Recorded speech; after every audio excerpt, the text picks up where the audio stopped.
Welcome to HomeFront Sitrep with Willis. And Megs. Don't forget about Blaze. We're just a couple of veterans having a good time talking about what's on our minds. And maybe yours. You can find us on Apple, Amazon, or Spotify. Or wherever you find your favorite podcasts.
Welcome, guys, to another episode of HomeFront Sitrep. How is everybody doing? What's up? Megan, how are you doing? How was your day? It was a crazy day. Oh, yeah? Yeah. But I mean, I had my girls, and so that's always a good time. But I took them to the pool. Yeah.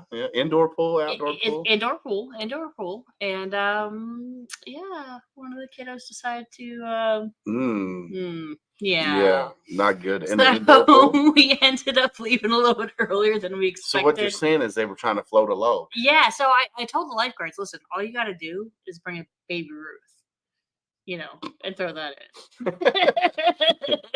But, so we've had kind of an exciting week.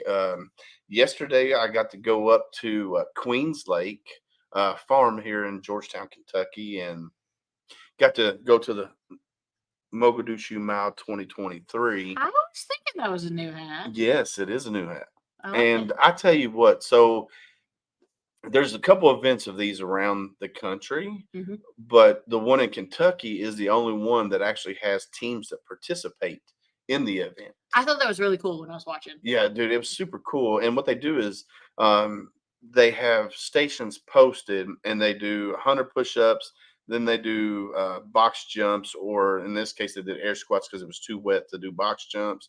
Medicine ball throws. They did ball throws. And all the while they were doing this, they were carrying around a 10-pound ammo can.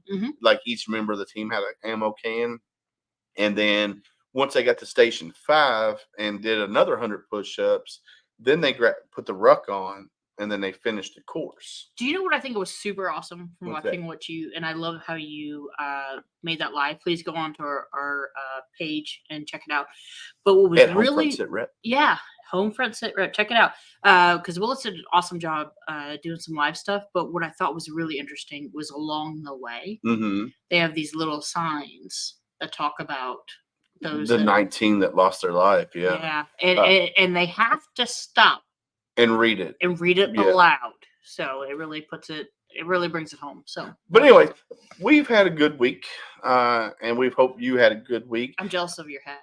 Oh yeah, you should have got me one. Well, they only gave me one. Oh. Well, hopefully he's still there. I don't know if he's still there. Our special guest. Hopefully he's there. There he is. All right. So we're getting ready to bring. So we got an exciting episode tonight. You know me, I'm always looking around the country, scouring Facebook, internet, looking for 501c3s in different parts of the country other than where we're located. And I happened to see one called Wayward Warrior Ranch. So I reached out to them just to fill them out, see what they were about. They do equine therapy in Bristol, Virginia. So I'm going to bring on Mr. East to the stage. Welcome to the stage, Mr. East. How are you, sir? Crazy like always. I hear you, man. I hear you. So tell us a little bit about you, and then we'll get into Wayward Warrior Ranch once we get to know you a little better. So my name's East. I served in the Army just shy 8 years there. I was an infantryman in the Army. I was a mortarman, 11 Charlie. And, went through some pretty tough deployments there in the Army. And then after I came out, I was pretty lost. I didn't really know what to do. My military career had been cut short because of my injuries. And, I was really looking for something. And it took me a while to find it. Jesus Christ and working with horses and I know just a couple other things really pulled me back from the edge. Gotcha. So, are you originally from Virginia or? No, sir. I'm originally from North Carolina. I'm Okay. from Asheboro, right there in the middle of the state. And that's where I was when I joined the Army. And then I spent some time over in Germany and about 5 years there. Of course, just over 2 of those was in Iraq. And then I went to Fort Stewart, Georgia down there and did another year in Iraq there. Sure enough. Okay. All right. So, born and raised in North Carolina, joined the Army, and you served from what years, you say? I enlisted in 05 and I got out right at the beginning of 2013. So 05, 2013. And then after you got out, your story kind of resembles a lot of veterans out there. Once you get out of military service, you're lost. Um, Yeah. Megan can attest to that. I can attest to that. Because when you're in the military, you have a sense of purpose when you're in the military. And then when you get out of the military, you lose that sense of purpose. So actually, before we get into that, I actually have a question. So you said you joined in 05. What called you to join? Just out of curiosity. So when I was 5 years old, my dad took me into the recruiting office. And he was looking to join. They told him he was too tall, and there wasn't any combat going on at that time. So while he was talking to the recruiter, I was talking to another recruiter. I don't even know what branch of the military he was in. I just remember he was in a green suit, and he said, "We're the ones that fight the bad guys." And right there, Nice. I said, that's the only thing I ever wanted to do after that.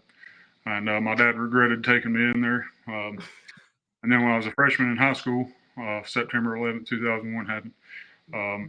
And I was a freshman sitting in my first period class. That pretty much sealed it for me. I knew my whole life I was going to join the Army or join the military. And then I knew right then and there that I'd probably fight in the Middle East at some point. A lot of folks said the war wouldn't last that long. It'd be like the Gulf or something. They were, a little bit off. And Just a so, little. Just a yeah, little I bit. went to the recruiters. I was about to graduate high school, and I didn't even know what the infantry was. I thought everybody that enlisted in the military was a fighter. Had a combat job. I mean, and so the recruiter asked me what I wanted to do, and I said I want to fight. And he said, "So you want to be in the infantry?" And I shrugged my shoulders and I said, "I guess so." My dad went back with me, and he begged me to do anything but join the infantry. And my recruiter said, he said, "If you want to serve your country, sign up for the Army." He said, "If you want to fight for your country, you sign up for the infantry." And that was it. Nothing could change my mind after that. And so in June of 2005, I graduated high school on May 22nd, and June 9th, I was in the Army there. Oh, man. Thank you so much for sharing that. I didn't mean to cut you off, Willis. No, but you I always find it fascinating, especially those that signed up post 9/11. Right. Like you have a clue of what you're getting into. You know what I mean? So I just always find it interesting. Yeah, unlike my dumb ass, I joined in '97. Right. I didn't know what I was getting And into. then you got voluntold to stick around. Well, yes, I got voluntold to come back. Yeah. Let's put it that way. So I served from '97 to '01 the first time. I was on terminal leave starting in August of '01, and then got my DD 214 at the beginning of September before 9/11 happened. So I knew I was on INR. I hadn't even reported to my INR station or anything. Then 9/11 happened. And I was like, "Fuck, I'm infantry." I was 0311 in the Marine Corps, and I told my mom. I called her up after I saw the news and everything. I said, "Be ready." I said, "There's going to be a Western Union coming to your door," because her address was still my home of record, because I hadn't really settled down on a place where I was living. Sure enough, 2 weeks later, letter came, and I got recalled back into the Marine Corps. And anyway, I was into '04. But I was infantry my whole time, and I would do it again in a heartbeat. After getting out of the military, I lost track with a lot of the guys that I served with from 2-8 and also 1-8. 1-8 Bravo company. I lost contact with them. I didn't really know what Facebook was at the time, because it wasn't really a big thing. And now that Facebook's blown up like it is, I'm actually reconnecting with some of the guys. But enough about me. Let's talk about Wayward Warrior Ranch. What led you to? I already know what led you to it, but tell our listeners what led you to Wayward Warrior Ranch and how that came about. Well, so when I was in the Army, a lot of folks were already talking about PTSD my last few years, and everybody kept saying, they said that's something that you claim so you can get money when you get out. And they kept saying it was fake, and they really drill that into you. I heard a lot of toxic things about suicide and PTSD, and any kind of psychological injury while I was in. And I believed it. So they said weak people that that want basically a free ride the rest of their life are the ones that are claiming that on the outside. And before I knew it, I was one of those people that was out of the military that didn't expect to be. I tell everybody I would have done 40 years or 140 if they had let me. And I absolutely loved it. I missed it a lot. And when I got out, I didn't realize why I felt so lost. Not only had I lost my purpose, but I was no longer surrounded by people that had that same purpose, and that shared a lot of the same goals, a lot of the same ideas, similar mindsets. And so for a long time there, I was pretty lost. Somebody invited me to go to church with them. I showed up the first time, probably still half drunk, and the family member that invited me to go, she was pretty ashamed of me, and but I kept coming back, and eventually somebody invited me to work with a youth program, and I felt, even though I was 26 years old, I felt like I knew less than anybody in there, and including those young kids, the ones that were in middle school and high school that had been coming to church for a few years. And so I got invited to go on a missions trip where they were helping everybody. And I realized that they didn't care. They were handing out water and things like that. They were helping a lot of homeless folks. They were helping people that were Muslims, that were atheists. It didn't make any difference what they believed. They just wanted to help. And where was this happening at? Like, was this back home in North Carolina, or? Well, they actually took the mission. The first mission trip I went on with them was to Myrtle Beach, and wow.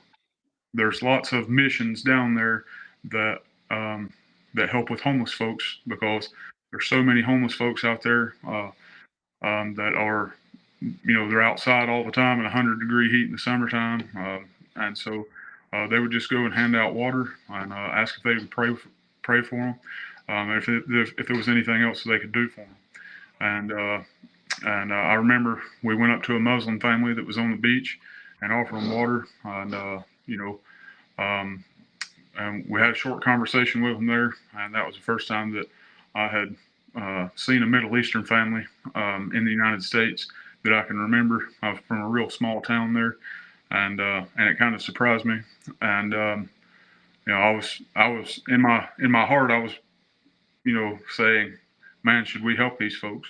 But that wasn't the root cause. Jesus told us to love everybody, and so anyhow, somebody else in that church got me involved in coaching young folks. And then it wasn't too long after that that I got involved with a ranch there in High Point, North Carolina, and they taught me a lot about horses. I volunteered with their veterans program for about a year and a half after I graduated their 6-month program. And once I had Jesus in my life and I started working with horses, I knew that that's what I wanted to do every day the rest of my life. And God had really been calling me to start a organization for veterans, a ministry. And I believe He gave me a gift to speak to people, and He allowed me to use the terrible experiences I had in my time in the service to connect with other folks. And we help veterans and first responders.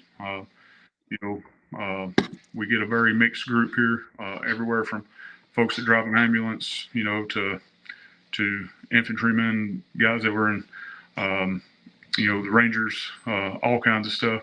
And one big thing we tell them here is not to compare their services. That St. Augustine had a saying many years ago. He said, God had only one son without sin, but no sons without suffering. And we really lean hard on that. It's because, because we've all suffered, we can lean on each other and say, man, you didn't go through exactly what I went through. But, I know you've been through it. You'll probably stick with me here for a while. That's kind of the thing that we miss, about the military is that family, the family aspect of it. We bring everybody here to Virginia. We're right on the border of Tennessee and Virginia, and we bring them out here. We introduce them to some horses. Those horses, and we got hound dogs here. They break the ice really well. Yeah. They come out and meet me for the first time, and they might not want to speak to me. They see one of these old bloodhounds or a horse, and they'll go right up and tell them their whole life story. So to piggyback off of what Willis said, how did you end up in Bristol? I don't really know if I could explain it other than to say that I know that God wanted me to start this ministry. I begged Him. I begged God. I said, please don't put this on me. I said, if you put this in my hands, I'll drop it. And I ran from this idea. I just did not want to do it.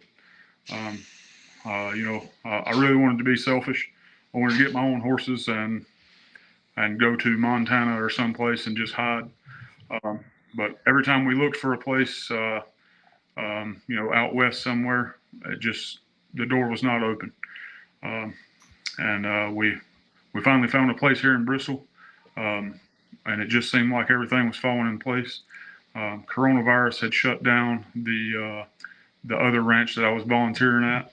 They weren't doing anything, and understandably, but they also it looked like it had put all the nails in the coffin of their organization there, and so when we found this place here, I didn't even have any horses, and just a few months after we moved here, a fellow veteran donated 4 horses to me, and we've been collecting horses ever since.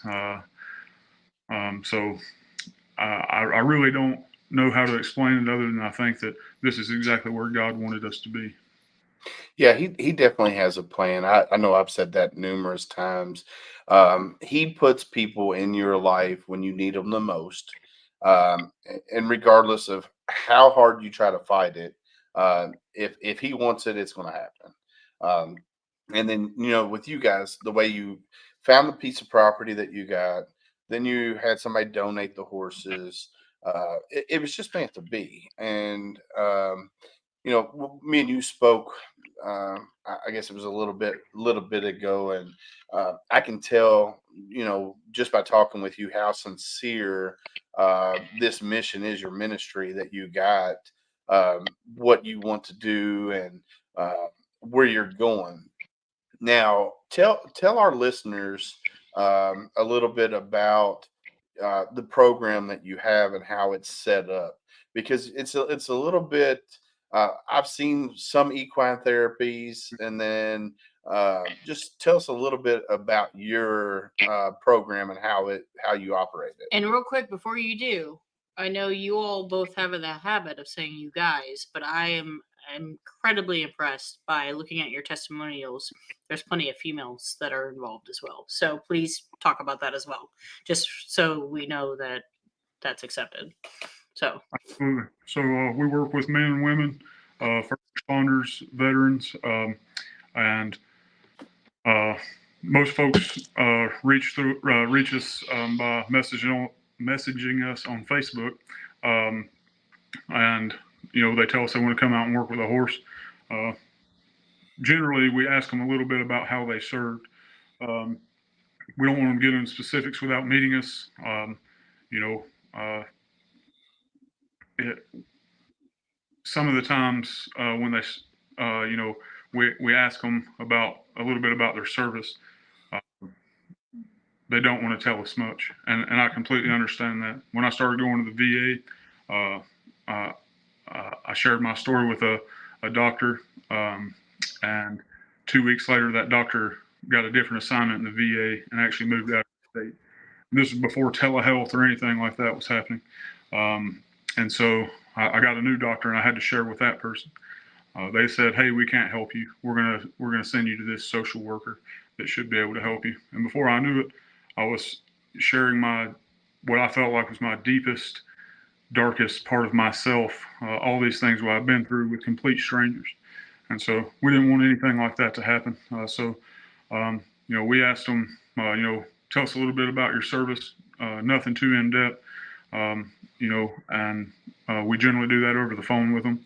And then we have them come out. The first thing we do is introduce them to animals. That's generally the hook for folks. Without that, I really don't think they would come out here. And so we introduce them to a few animals, and kind of see which one stands out to them. And then we'll put them right in the round pen and start grooming a horse. While we're doing that, we share. That's the big thing. I generally try to share a little bit about what I went through to see if they want to open up about what they went through. And I don't force anybody. We've had ladies come out here that had been through some awful events, and I don't ask them anything about it if they don't want to be at. Um, we generally try to open them up at their pace, basically, and say, when you're ready, we'll talk about it. If that point doesn't come, we'll try to find somebody else that you might want to talk to, and you can still come here and work with a horse anytime you want. Some of these folks have injuries, and we absolutely hate the term disabled veteran here. The word disabled literally means not able, and we just don't believe that. I have a good friend that lost both of his legs on my first deployment. He did a 110-mile bike race pedaling with his hands, and that's not a man that I would call disabled. So we try to stay away from that word. I understand that the VA uses that word, and that's okay. But we try to tell these folks that you are capable. You just have to find out what that means for you. And I have a veteran that she walks with a walker. She comes out and works with horses. We don't ask her to do anything more than what she's capable of, but we want her to find that limit and maybe push that limit. And I think that's kind of what separates us from a lot of different organizations. Is that we truly try to get these folks interested in something more, in doing more. And then we also try to send them home with Jesus Christ so that they're not alone. I tell everybody, not everybody that leaves from here goes home to horses or to even to a dog. They don't go home to, a large piece of property. They might go home to a 1-bedroom apartment. And so what are they doing until the next time they come out to see us? Through no fault of my own, I might fail you. You can call me at 2:00 in the morning if you need me. And if I answer the phone 99 times out of 100, what are you going to do on that one time? So I tell those folks, you can call Jesus Christ anytime, and he'll be there. He may not answer in the way that you want, but he'll be there for you. And so that's when I really try to open these guys up, guys and girls, to find out, these men and women, that there's something more out there for you. I can't do it for you. A horse can't do it for you. You have to come out and make the effort. We don't, some people call it coping skills. I don't like that term either. If you know what a coping saw is, it makes twists and turns. We like to face our problems head on. Unfortunately, if you're not willing to face your problems head on, and it doesn't have to happen immediately by any means, but if you're not willing to face your problems head on, you're probably not going to deal with it very well. Just like dealing with these horses, you can't tiptoe around them. We rescued 5 out of the 6 horses that we have here on the farm.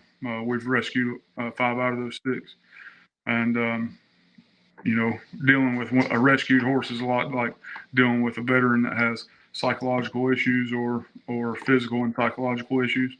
They don't want to open up to you. They're going to avoid the hard parts if they can, and they're especially going to avoid it in front of you. When you go to combat and you come back and somebody that hasn't been to combat asks you about it, you generally don't want to open up with them if they haven't been there. And so, we kind of ask the same out of our veterans and first responders that we ask out of our horses. I'll put the work into you if you'll put the work into it yourself. Yeah. So, that's pretty much us in a nutshell. I think that's one of the amazing thing about horses. And, I was fortunate enough to kind of grow up. I didn't have a horse around all the time, but it was still my horse. And I could visit. I had a Tennessee Walker. Storm, God rest his soul. He passed away a few years ago. But it was one of those things, even if I hadn't seen him for years, I could go up, get close enough to him, kind of blow in his nose. And then he's like, ha ha ha, you've changed a lot. You've gotten fatter and your face doesn't look the same, but I know you are. But I think that what's so great about horses is whether we want to speak our truth, we don't have to. We just need to believe in ourselves that we are giving ourselves to that horse, and the horse knows the difference. So if you're willing to say to yourself, I'm going to be vulnerable to you, they will in kind do the same. If you go up going guarded and like, I don't know about this shit, pardon my language, but like, what I mean? I don't know about this. And you're just like, they're going to be like, but if you go, okay.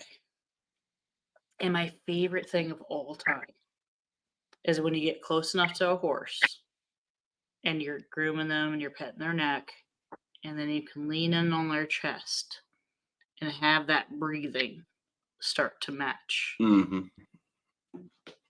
I mean, if that's not God's gift right there, you know what I mean? And it's funny because they will almost syncopate to you, and then then it turns around, because they'll first kind of match you, but then all of a sudden they start taking deeper breaths, and then you find yourself taking deeper breaths. And I love horses. I think they are one of God's greatest gifts ever.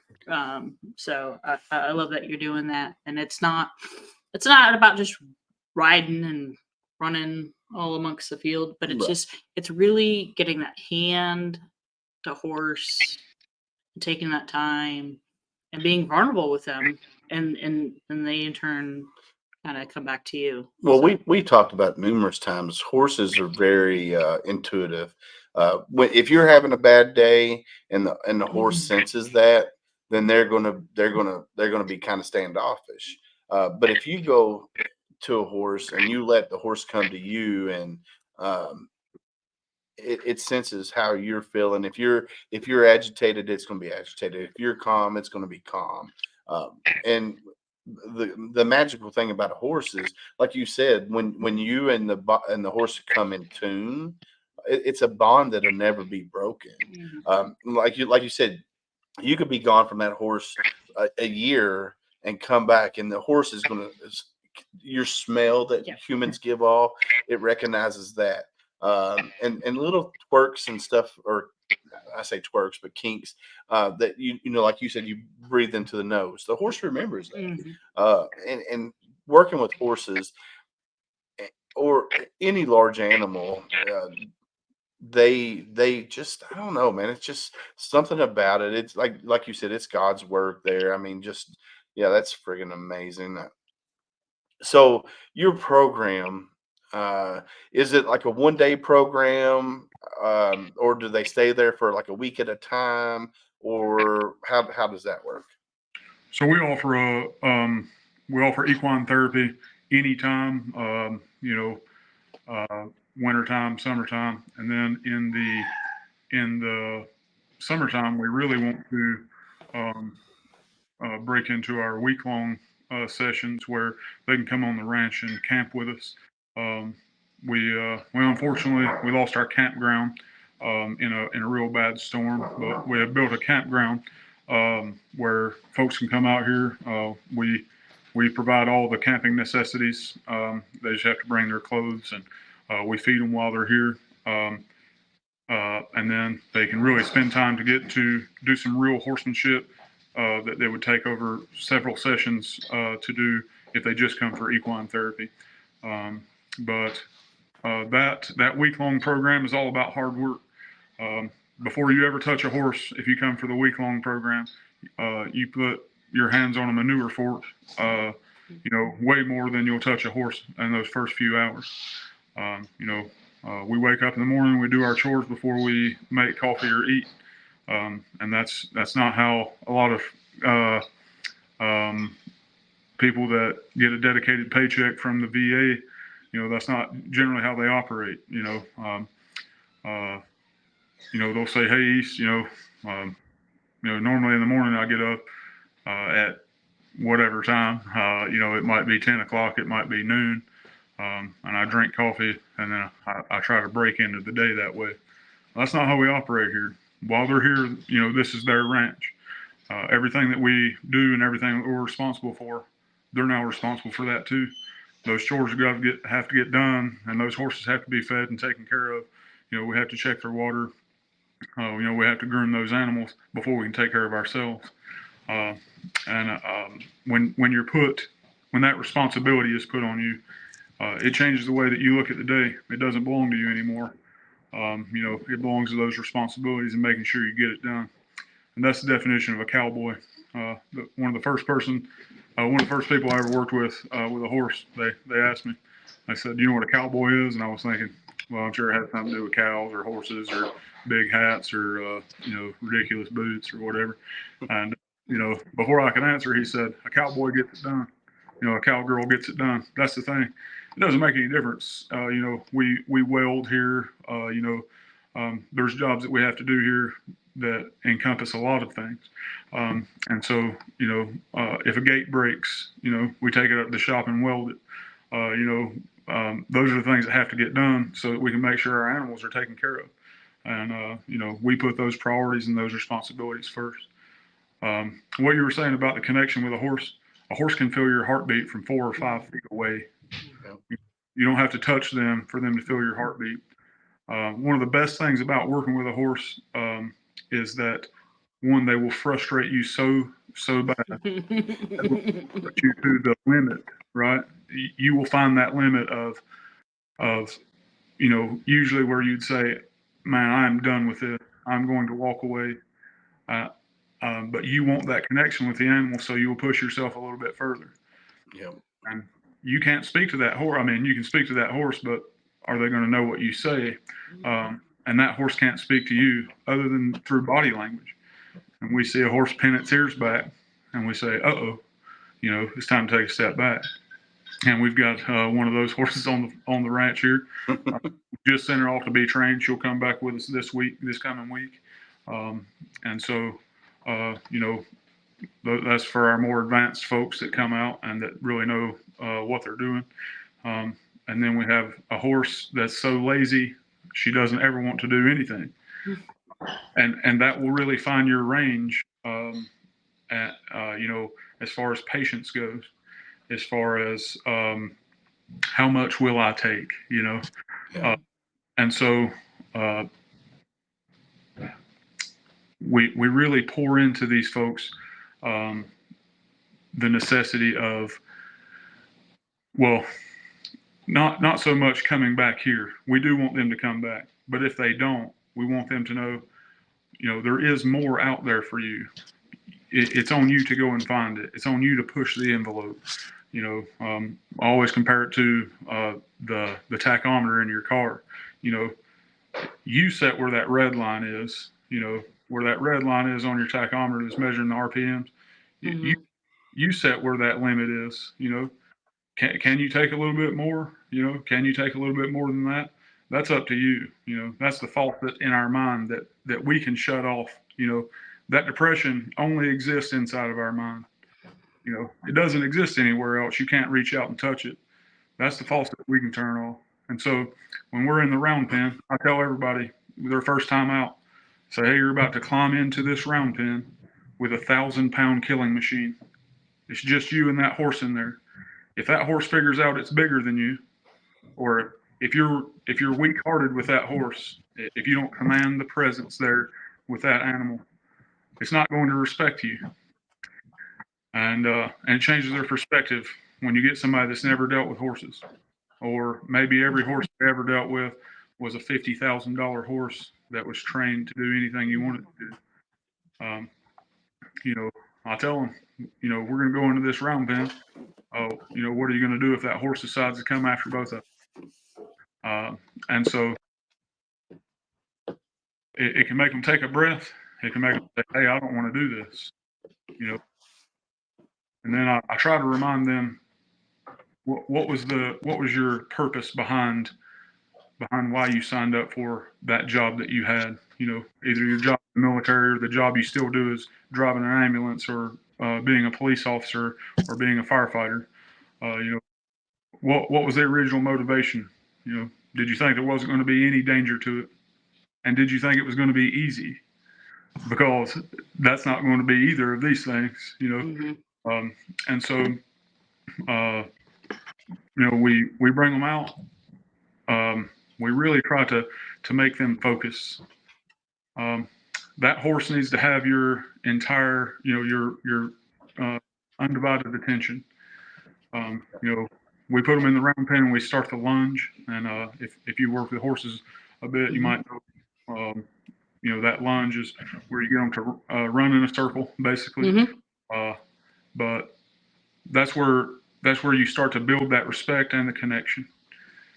After, depending on the horse, after 5, maybe 10 minutes of lunging and a couple direction changes, you can twirl a lead rope behind them.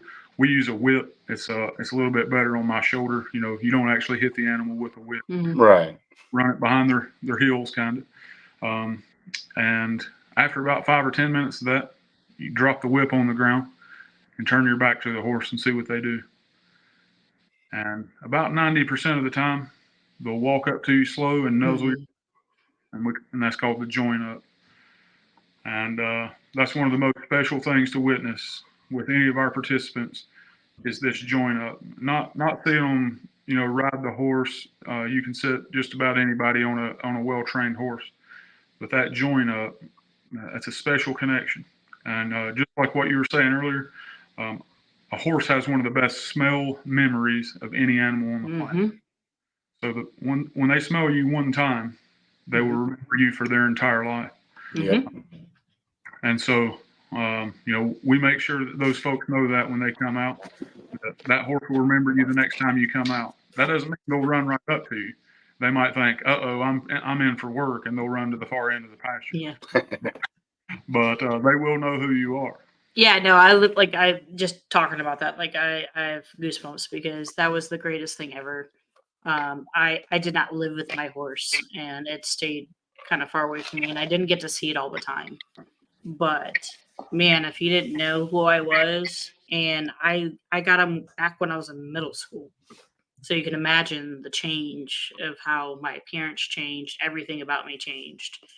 But all of a sudden, he'd come about, and I'd be like, "All right, Storm, here we go," and he'd be like. And so, like, my mom took care of him for a little while, and she, he gave her crap, some from time to time. And my mom's like, I'm sick of it. And I'd come down, and I'm like, Storm, and he'd go, like, and he'd go, and almost like he's like, damn it, And he was like, all right. I was like, come on, let's go, And I could literally call him in from the field, even if he's, a good few acres out or whatever. But man, I love that horse to death, and so that's one of the things. Whenever I do equine therapy, so I take that moment. If they give me that moment, I give that moment back to them, and just kind of like breathe in their nose a little bit, and they kind of breathe back with me. And again, my favorite thing is being able to have that moment where I feel like we syncopate, just breathing together and Heart beating together. Yep. So, question for you: you're a faith-based organization. How much? Because there's a lot of people get scared when they hear faith-based, and the reason I say that is because there's a lot of veterans out there that believe in the Lord, but they don't want the Lord pushed down their throat. And there's organizations out there that solely, when you go there, that's what they do. They preach, preach, preach, preach. Me and you talked the other day, and tell people how you go about that with you having your ministry plus the equine therapy. How do you incorporate that? So we deal with this, a good amount on our Facebook page there. People say, hey, we love your program, but we don't want to hear anything about Jesus. And a fellow posted on there, I think it was yesterday or the day before, said, hey, this program sounds good, but why Jesus Christ? He said, can we pick another book? And then he put Harry Potter ? And so I told him, hey, that's a good joke. And, we share Jesus Christ with folks. I can tell you that if you come out here, you're probably going to hear a good amount about Jesus Christ. What you do with it is up to you. I'm not going to force anything on you. I'm not going to, tape a Bible to your face or anything. I understand why people are timid about it, and it's not that they don't want to hear about Jesus Christ. It's usually that they don't want someone else telling them how to live. And so they think, if I hear about Jesus Christ, he's going to tell me I need to stop drinking or I need to stop self-medicating, whatever that means, and so on and so forth. I don't do that. I wouldn't want somebody to show up here and telling me how to live unless it was Jesus, I guess. But I don't do any of that. I say, hey, there is hope for the future. It lies with Jesus here. And then we generally take it as far as they want it to go. And that's it. And it's because I can't get in the car and go home with them and sit there with them for 6.5 days until they come back to see me. As much as I would like to do that, they probably wouldn't come back if I did. So, I don't force anything on anybody. If they tell me on day one, hey, I don't ever want to hear anything about Jesus, then I still welcome them back to come back and work with a horse every day if they want. It's not something that I force on folks, but I want to offer it to them and allow them to do with it what they will. But we don't make any apologies about sharing Jesus Christ with folks.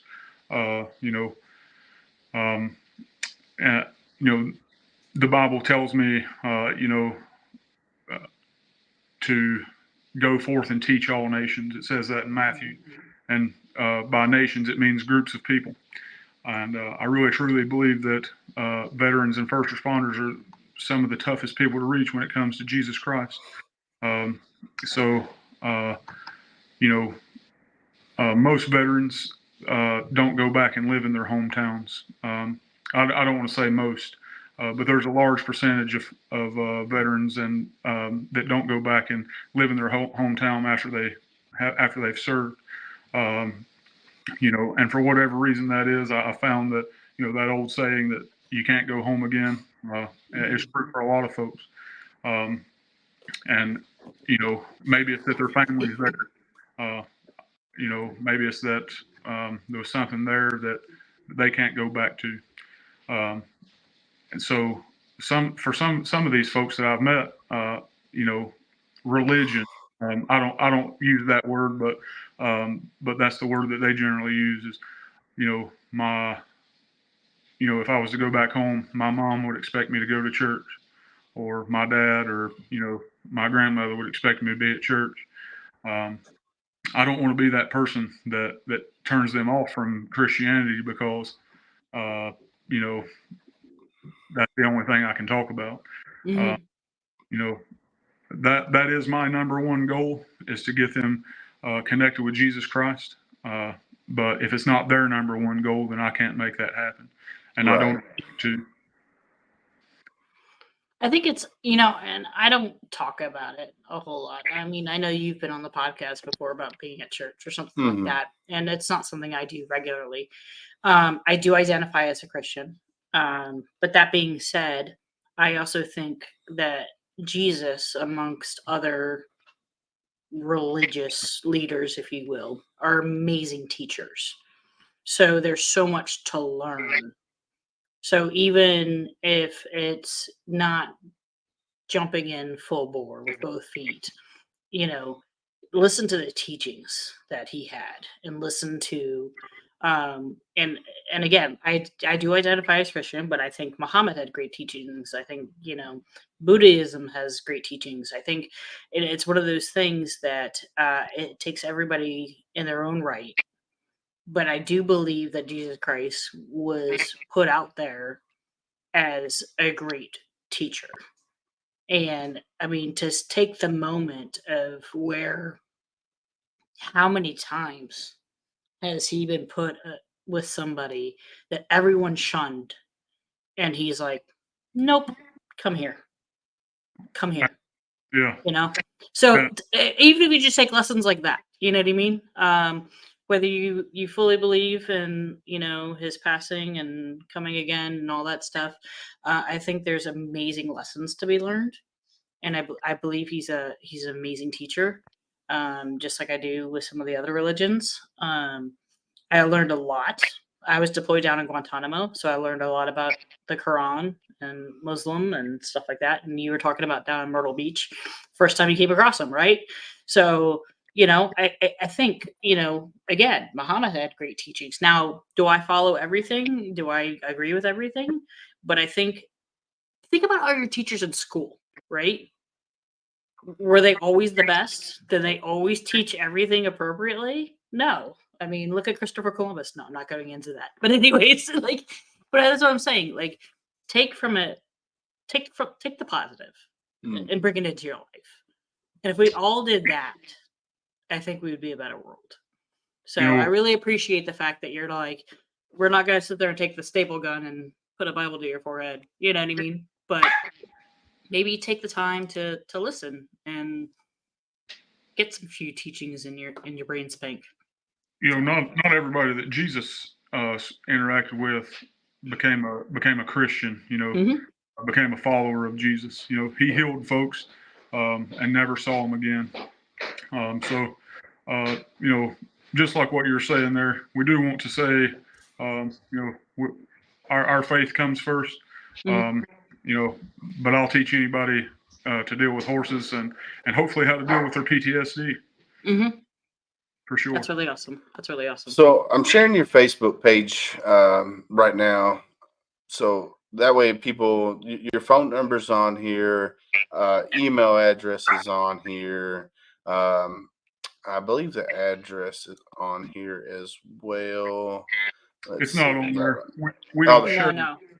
no. We don't share it because there are folks with PTSD that come out here, and so we live out west of Bristol and on a little bitty one lane road actually, and we get a lot of folks that drive real slow. They want to see the horses, or they want to see folks out there working with horses, or what have you. But most of all, when it comes to things like that, I want to protect my participants' privacy, our I participants. really appreciate that for sure. And so when you look through my page, unless I've asked those folks specifically, like that guy right there that you were just on that horse, he was one of our very first participants. And he came out and rode horses with us, and that's him on a horse at Vet Fest, Southwest Virginia, not this year but last year. And so I asked him very specifically. I said, "Hey, that's a great picture of you. Would you mind if I use it on my Facebook page or on the ministry's Facebook page?" And he wanted us to do that. And so when but you can't see his face or anything like that. I don't share those people because most of them do have jobs in the community. They just like almost like a HIPAA law.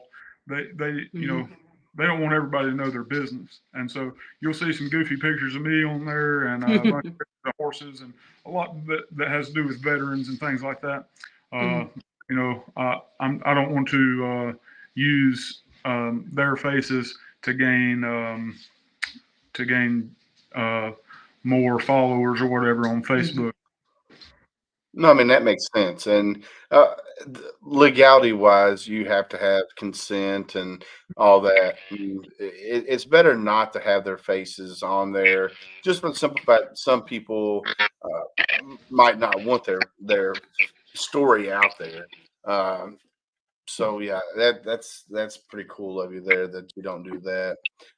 So if somebody wanted to get a hold of you, the best route to do that is if they go to your Facebook page, they can send you a message, or they can send you an email at Wayward Warriors Ranch at yahoo.com, or they can call you, which is the phone number here, the 1-336-302-7101.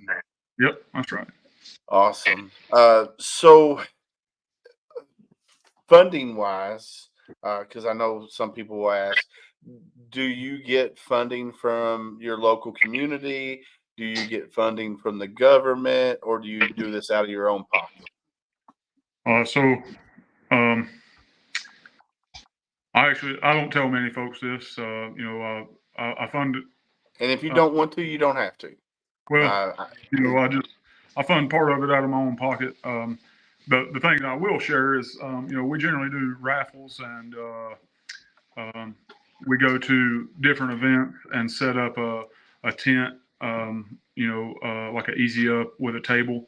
And, we just really try to raise awareness about our program here.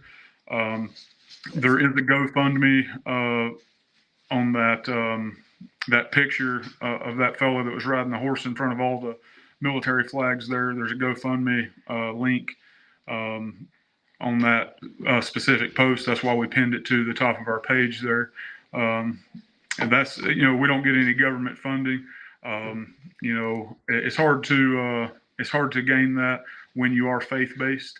A lot of folks, they don't want to touch it because if a business or the government, was to send us some money, the government might say, "Hey, this is what you're allowed to do."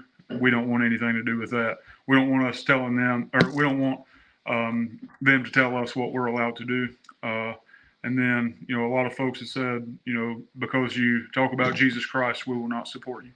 And that's okay. That's their option. We don't get upset with them. We want to respect everyone's freedom, just like we want our freedom to be respected. Right. That's pretty much about, all of it about our funding there. We just did a really successful raffle where we raffled off of a pistol. We set up at the local rodeo here. Happens once a month during the summer. once a month during the summertime. And so we went to all the rodeos this year and set up and sold some raffle tickets, and we met a lot of great people. That's how we meet a lot of our participants. A lot of folks are saying that rodeo is one of the last great sports that you can attend in America, and we really enjoy it. So we go out and watch the athletes and everything, and try to meet some folks and hopefully raise awareness about the program so that more folks can come out here and hopefully find some healing. So if somebody's watching this and they want to donate to you, what's the best course of action for them to do that? So they can use that GoFundMe link that's right there pinned to the top of our page. It's accompanied with a picture of that fellow on the horse riding in front of those military flags there, and you can go through that link and donate if you'd like to. That sure would help us a lot. Awesome. Yeah, I know taking care of horses is very expensive. Just the feed, the veterinary expenses, and stuff like that. It definitely, having horses is very expensive and time consuming as well. I grew up on a farm when I was younger, and I remember getting up, 04:30, getting up, going down to the milk barn, milking cows, and then at 0600, get done with that, go back to the house, wash up for school and eat breakfast, and then get on the school bus, and then come home and do the same process at night. Go to the milk barn as soon as I got off the bus, milk cows, come in for dinner, eat, and do homework and everything. So taking care of horses and stuff is pretty expensive, and running a ranch, definitely people need to reach out, and if they feel the need to reach out and donate to you, that would be amazing. So And I'd be remiss if I did not ask, because he just made an appearance. Now you can only see his butt. But that's my service dog, Blaze. How are you all if you have a veteran that has a service dog?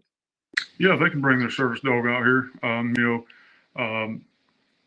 As we don't have any restrictions as far as that goes. If they want to bring their service dog, we're 100% fine. Yeah, it'd be one of those things. Like, I know whenever I do like equine therapy with him or whatever, I'll put him somewhere in like a downstay, yeah. and whatever, and that way it can be kind of separate. Because I also don't want him interacting with my time to interact with the horse. And I think it's very important that they're separate. But as a general rule, I don't really go anywhere without him, and it's okay to be separated for a little bit so that I can take the full experience on. But I wouldn't want to necessarily travel without him. So I always like to ask that question, because I'm always the go-to. What do I always ask? Are women allowed to participate? Yeah. And what about service dogs? So, it was funny. He just popped his head in, and I was like, "Oh yeah, I haven't asked that question yet."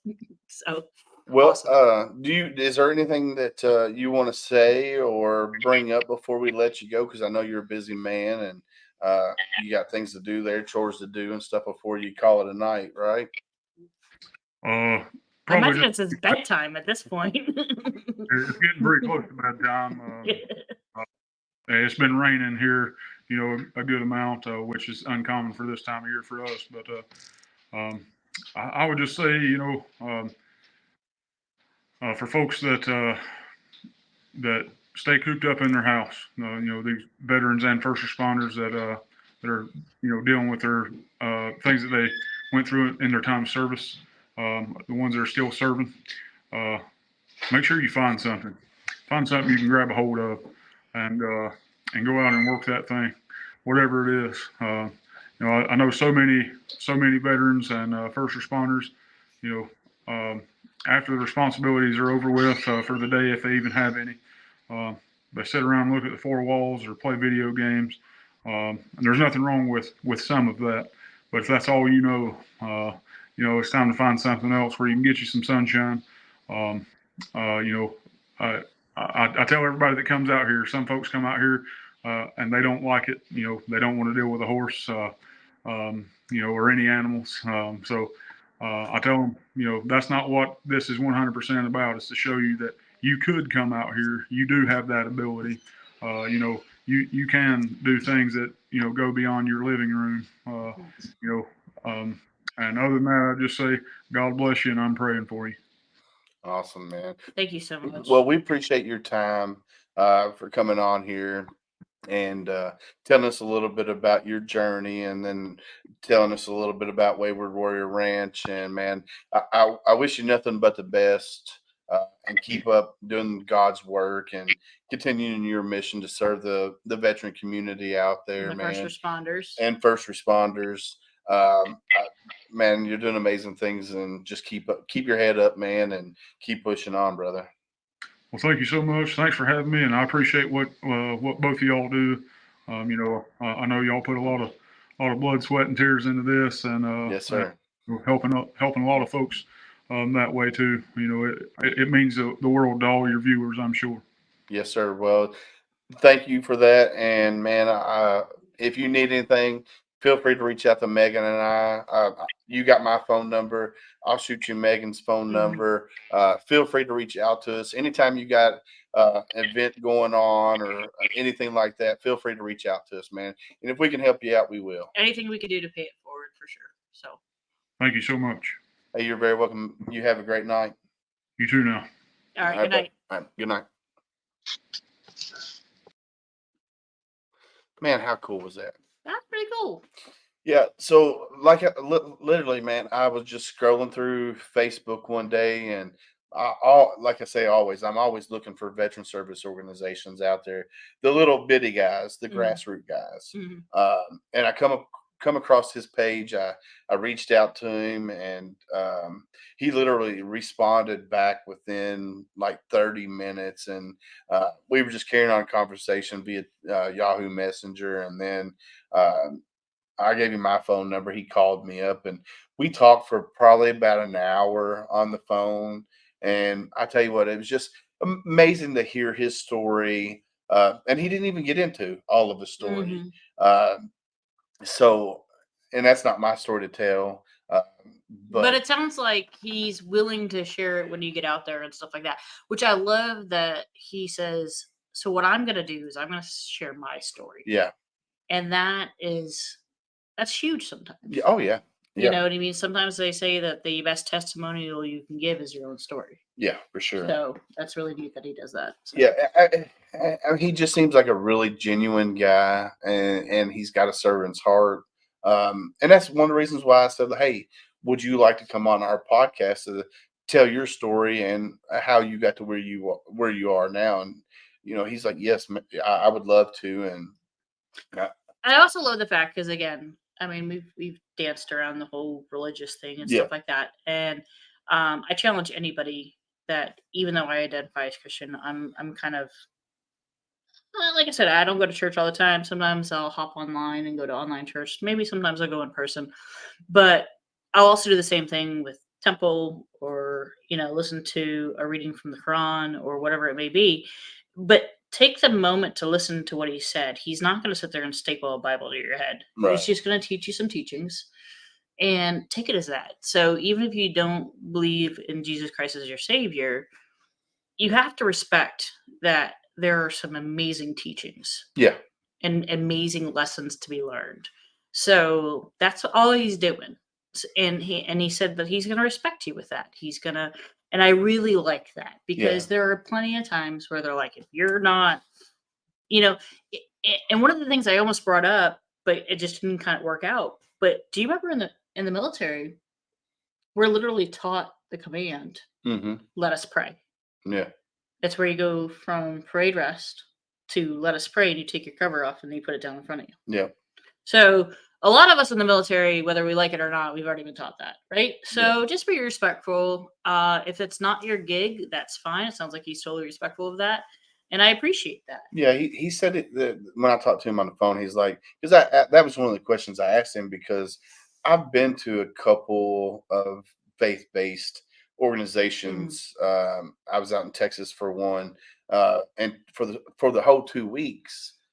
Now, granted, there was no equine therapy involved, but all they did was push the word about marriage, divorce, and I I tell you, it just didn't. It for me, it wasn't what I needed at the Yeah. time. Uh, and I kind of asked him. I was like, "So what happens if you get somebody that comes out to your week long session, and they're like, well, I believe in the Lord, but I don't believe in the Lord." He goes, "Well, then I don't push." He said, "We'll talk about the Lord and we'll talk about this," Hmm. but he says, "I don't push." Hmm. And so that was right. I was like, okay, so a lot of veterans would like that because if you don't push, you don't push. Right. And he's going to let you figure things out on your own. Hmm. Of course, a horse helps with that too, Yeah. because it's just something about horses and veterans that, especially rescue horses, and Hmm. and Chappie said, Chappie Trotson said that when we were on the podcast with him, and that connection you make with that horse, you can sit there and talk to that horse and tell Hmm. him everything about your life, and guess what? That horse is not going to tell a soul. They're just going to take you in. Yeah, they're not You going to know. tell a soul. Hmm. And a lot of times that's what veterans need, just to talk about. Ask that dude right there. Yeah, Right there. yeah, How many conversations I've had with him. and And guess if what? he could talk, I'd be screwed. Yeah, yeah, Yeah. well, Look, he knows. he's like, yeah, Yeah, yeah, you're telling him, mom. But no, true story. Like, thank God for him, and I mean, thank God for you also. You mentioned it earlier. I do believe that whatever you believe in, there is definitely a time and a purpose and a place in life, and sometimes you just need to be open, oh yeah. just open and willing to listen. You just got to see the signs. Just take it for what it is. I Yeah. see the signs. Open up my eyes. No, I'm just Oh, God. sorry, wild Yeah, tangent there. all right. That's what we do. But anywho, yeah. So it's been. Man, I'll tell you what, it's been very interesting the last week or so, and uh, it's just, man, I tell you what. Thank you guys for being there, watching us, listening to us, and supporting us on our mission to do what we do. Um, if it wasn't for you guys, we wouldn't be able to carry on doing this. I guess we Please could. keep posting and commenting because I tell you what, read them. And he's being an idiot and dropping his phone. Speaking of reading comments, but you know, it's one of those things. Like we read them. We try to get back to all of you. If we do not, hound us. Like, Yeah. hound us. I do not take offense to somebody reaching out to me, and if I don't get back to you, it's probably because my scrambled brain just said, "Oh, I got to do this," and then I got distracted, and the squirrel brain went off. Yeah. Reach back out. If not, that's why I have Willis. He's got my back, and he's got, it's vice versa. So. But I'm telling you, those comments, those anything you have to offer, Words anything of you encouragement. words of encouragement are huge. Yeah. But any suggestions? Like Yeah. If you know somebody, organization that you think that is worthy of, Yeah. I don't even want to use the word worthy. If they've affected you and made an impact on your life or somebody that Yes. you know, we're looking for personal connections as much as possible. Yeah, send them our way. Send them our way. We like the grassroots organizations out there, the mom and pop, if you will, of veteran service organizations. Eh, we're we're just blessed to be able to do what we do, and like Sam Deeds from the previous podcast, he helps with the Mogadishu Mile here in Kentucky. Um, he's just so, what's the word, humble when it comes to things, and he loves helping veterans. Just to see um, his face when he's helping, it's just amazing. And then, Troy, he's the director of the Mogadishu Mile, Kentucky. I met him yesterday, and he's an amazing guy too. But it was like just like we were just talking about Chappie Trotson. I literally, the reason I met him is the unfortunate circumstance of my dear friend Clay losing his battle with the demons. But I met him at Clay's funeral, and we just got to chatting. And well, maybe we need to connect Chappie with the East here, and yeah, I think that would be pretty cool. that'd be pretty cool. But it's just one of those things. Like it was all kind of happenstance, and it just happened. And I was sad it took a tragedy to make that connection. Mm-hmm. But I'm really glad that I was able to make that connection and pay his mission kind of credit where credit is due. So I know Clay had been out to the farm, and Blaze is over here with his head on my lap. Yeah, he's like, Mom's having feelings. I gotta go lay on her lap. Yeah. Yeah. But that's what I'm saying. So any type of personal connections you all have, please. Otherwise, keep the comments coming. Any encouragement, words of wisdom, or even if it's just backlash telling us we're messing something up, let us know. We've got big shoulders. Yeah, definitely.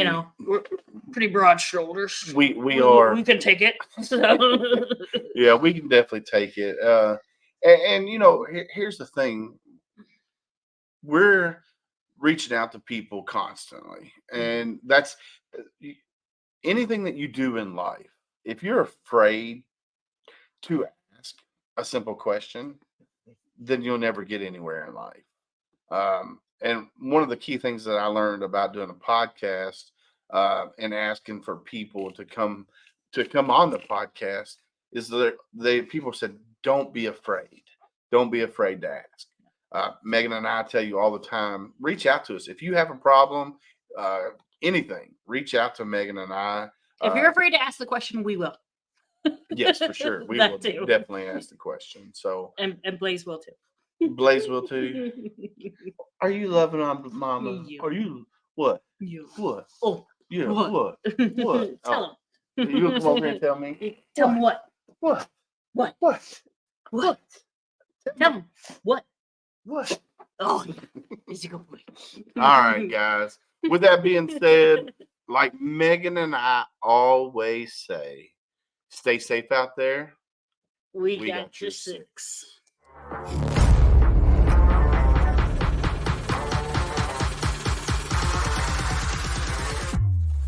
Thanks for listening. Suggestions and comments are always welcome.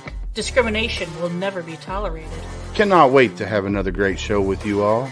Don't forget, you can find us on Apple, Amazon, Spotify, or wherever you get your favorite podcast. Stay safe out there. We got your six.